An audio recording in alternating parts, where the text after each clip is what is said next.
Mesdames et messieurs, bonsoir et bienvenue dans l'invité de la rédaction. Les Étoiles du Petit Prince, un programme pour sensibiliser les élèves à l'astronomie. L'idée est simple, une équipe de chercheurs en expédition à bord de 2 avions légers fait le tour des écoles éloignées du Maroc. Objectif, éveiller l'intérêt des élèves pour les sciences et les carrières scientifiques. On va justement en parler de cette expédition ce soir avec Mriem Ghnoun. Vous êtes chercheuse associée en astrophysique et également astronome. C'est un plaisir de vous avoir avec nous. Merci beaucoup pour votre invitation. La première astronome marocaine. Exactement, au Maroc. Femme. Au Maroc. Alors on va parler de cette expédition, une idée assez originale pour aller à la rencontre des enfants, petites filles, petits garçons. Et pour les sensibiliser un petit peu au métier scientifique. Pourquoi ce projet est important ?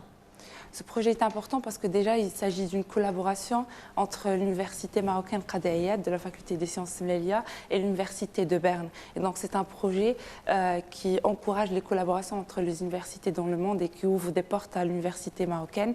C'est aussi un projet entre Suisse, Maroc et France pour la médiation scientifique, pour inspirer les jeunes Marocains à oser faire des carrières scientifiques. Alors, des expéditions qui se font à bord de 2 avions, il va y avoir plusieurs escales. Comment ont été organisés les choix des escales et puis celles des écoles également ? Donc, les choix des écoles ont été faits par le ministère de l'Éducation et l'idée s'était inspirée de la ligne aéropostale connue dont Antoine Saint-Exupéry a parlé dans son roman. Donc, c'est un écrivain et en même temps un pilote qui a vécu l'expérience de la ligne aéropostale qui existait dans les années 1920 et 1930.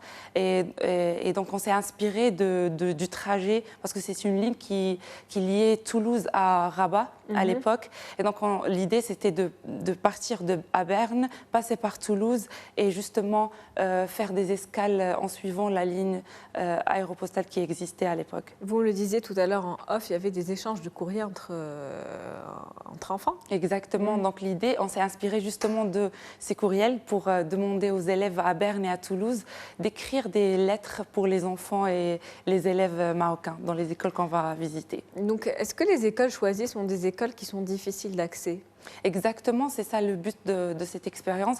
Donc, il faut savoir que le projet est aussi en partenariat avec Spacebus Maroc, qui est présidé par Mriem Liajouri, qui fait d'ailleurs partie de l'équipage avec moi. C'est une Marocaine. Et donc, deuxième Marocaine astronome, du coup. Non, en fait, elle était astronome avant moi, mais en France. Ah, d'accord. Et donc, Mriem, elle a justement commencé cette idée de Spacebus ici au Maroc. Et du coup, on se déplaçait de ville à ville ici au Maroc pour faire des ateliers, pour la médiation scientifique, pour inspirer les jeunes et tout. Sauf qu'il y a des places qui sont difficilement accessibles dans l'idée de le faire, d'utiliser des avions légers pour le faire. Donc on va s'intéresser plus au sud du Maroc et à l'est, plutôt dans les régions qui sont difficilement accessibles. Si on devait un petit peu imager les choses, quand même, c'est 2 pilotes qui arrivent en avion, qui atterrissent devant une école où je pense Exactement. En tout cas, c'est une équipe. Ça, c'est impressionnant pour les enfants. Oui, exactement. En tout cas, c'est encore une fois inspiré de l'idée de la fondation d'Antoine Saint-Exupéry, qui est présidée par son neveu. Olivier Daga, qui est le parrain du projet. Et justement, l'équipage est sous forme de pilotes et d'astronomes et de médiateurs scientifiques qui vont justement atterrir dans les écoles et faire des activités. Vous rendez donc un petit peu hommage à Antoine Saint-Exupéry, écrivain, pilote, celui qui a écrit d'ailleurs le célèbre roman Le Petit Prince, d'où ce nom d'ailleurs, Les Étoiles du Petit Prince, je suppose que ça fait écho. Exactement, et le Petit Prince normalement était né à Tarfaya, et du coup c'était très important pour nous de faire cette escale à Tarfaya. Donc on va visiter Tarfaya pour faire l'activité là-bas. Donc au programme, télescope et un planétarium gonflable. Exactement. Parlez-nous des détails de ce programme. En tout cas, l'idée, c'est que les astronomes et les médiateurs scientifiques font des activités et des ateliers pour déjà faire connaître cette science de l'astronomie, pour impressionner les jeunes et tout. Et donc, on va utiliser des télescopes pour observer le Soleil, ça dépend de la période d'observation. Un planétarium gonflable, justement, pour vivre l'expérience astronomique à 360 degrés. Immersion, donc. Une immersion dans l'astronomie, justement, un monde un petit peu réel, proche du réel de l'astronomie, et des conférences. Dans les lycées, on peut faire des conférences sur le système solaire, sur les météorites, les météores, les planètes, les astéroïdes. Donc c'est tout âge confondu, hein, oui, c'est tout âge confondu. Écoles qui sont par exemple choisies. À Tanger, samedi, le matin, ça sera dans un lycée, l'après-midi, ça sera dans une école primaire, carrément. Donc, on va varier les programmes dépendamment des tranches d'âge qu'on va visiter. Donc tout type de public. En tout cas, vous l'avez dit, ce projet est né d'une collaboration entre l'Université de Berne et celle de Qadir Iyad, un voyage qui est donc l'occasion de parler aussi des avancées scientifiques, peut-être dans le domaine de l'astronomie. Exactement, bien sûr. Chaque jour, on utilise ça pour justement inspirer les jeunes Marocains, pour leur expliquer qu'on a été comme eux, des jeunes Marocains, des enfants marocains, et que finalement on arrive à avancer dans la science, à faire avancer la science de l'astronomie dans le monde. Et donc on utilise des exemples comme ça pour mieux les inspirer. Et en ce qui concerne les ateliers, vous avez parlé donc de conférences qui sont organisées dans des lycées, donc pour des niveaux un peu plus élevés. Vous avez parlé aussi de télescopes. Et de planétarium. Est-ce qu'il y a d'autres choses, d'autres activités prévues, notamment pour les plus jeunes ? Pour les plus jeunes, il y a des ateliers prévus pour eux, comme par exemple fabriquer un système solaire, comparer les dimensions des planètes, comprendre le positionnement des planètes par rapport au Soleil, enfin des activités plus adaptées aux âges. Et justement, vous êtes en train de parler de système de planètes, c'est quand même, au niveau de l'explication, ça doit être un petit peu difficile de vulgariser pour un jeune âge. Exactement. Donc, comment est-ce que vous faites pour expliquer aux plus jeunes, donc les tout petits garçons et filles, ce qu'est l'astronomie de manière générale, comment fonctionne le système solaire, la planète, la Voie lactée, bref, plusieurs termes scientifiques qu'il doit être difficile de vulgariser. Donc, est-ce que vous utilisez un discours imagé? Comment ça se passe pour la vulgarisation? Voilà, donc en fait, il faut savoir que la vulgarisation est très importante et ça ne doit pas être taken for granted,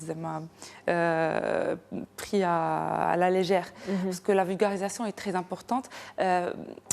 S'adresser à des enfants, on utilise souvent des images, des vidéos, des couleurs et on essaie de faire des comparaisons avec des choses qu'ils voient dans la vie de tous les jours, pour faire des comparaisons, par exemple des dimensions et tout. Et donc la vulgarisation, pour les enfants, elle est basée surtout sur l'image, les vidéos, et à les intégrer dans l'activité, à les faire exploiter les ateliers eux-mêmes. D'accord, ça doit être assez fascinant. En tout cas, l'objectif, je suppose, c'est d'inspirer. Inspirer les plus jeunes, mais particulièrement peut-être la catégorie des petites filles qui sont souvent éloignées des métiers scientifiques. Exactement. Donc, c'est l'autre objectif de ce projet. Exactement. Parmi les objectifs phares de ce projet, on va dire, c'est qu'il faut savoir que l'équipage, elle est principalement sous forme de femmes, astronomes ou pilotes ou médiatrices. Et l'objectif principal, c'est de justement inspirer les filles, qu'ils voient l'exemple et qu'ils sachent qu'ils peuvent oser, même rêver de faire des carrières scientifiques dans le monde. Il faut savoir que c'est international, mais aussi ou spécialement au Maroc et dans le continent africain. Et est-ce que vous pouvez nous raconter une petite anecdote, une rencontre peut-être avec une petite fille, comment ça se passe? Est-ce que vous essayez... Parce qu'il y a certaines petites filles qui ont des rêves, mais qui ont l'impression qu'elles ne pourraient jamais l'atteindre, ou même ne pas espérer essayer. Et je suppose que ce que vous faites, ce qui est très important d'ailleurs, c'est d'essayer d'inspirer toutes ces petites filles pour qu'elles puissent aller au-delà de leurs limites et croire en leurs rêves, et aller plus loin.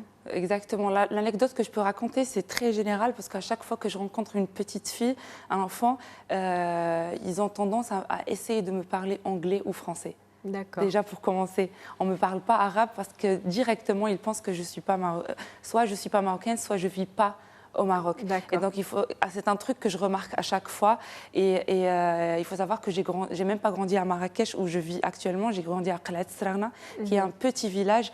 Et à chaque fois, je raconte la même histoire du Votre fait que... parcours. Exactement. Votre le parcours fait inspire. de penser que c'est impossible de réaliser mon rêve parce que l'astronomie, c'est la NASA directement pour moi quand j'étais enfant. Et que avec le temps, j'ai réussi à étudier l'astronomie au Maroc avec toutes les difficultés, mais c'était au Maroc et j'ai eu mon diplôme ici au Maroc et je travaille au Maroc en tant qu'astronome. Un parcours inspirant et un exemple à suivre. Merci beaucoup. Coup, pour ces petites filles, quel impact espérez-vous avoir sur les jeunes élèves marocains avec ce projet? En fait, l'impact le plus important pour moi et pour nous, pour tous les gens qui sont impliqués dans le projet, c'est premièrement inspirer les jeunes et les faire découvrir l'astronomie qui est souvent mis de côté ou qu'on pense que c'est trop difficile de comprendre ou c'est inaccessible pour les Marocains et les Africains. Donc déjà réussir à les inspirer, les faire découvrir cette science et à continuer cette collaboration entre les deux universités. Je pense que c'est très important.